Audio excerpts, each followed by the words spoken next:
Қаншадасың? 12. 12? Құдай сақта. Бұйырса 12-ге шық. Шығуында кім боласың? Полиция.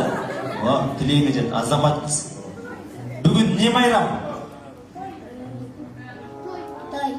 Той. Үйде атаң менен апаң ұрышабы? Ұрышты кім баштайды көбінше? Апам.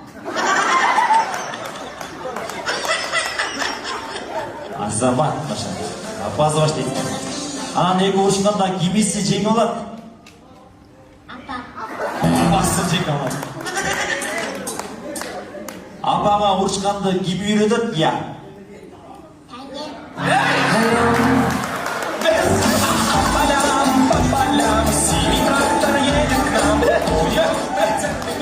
Много салам, Маша.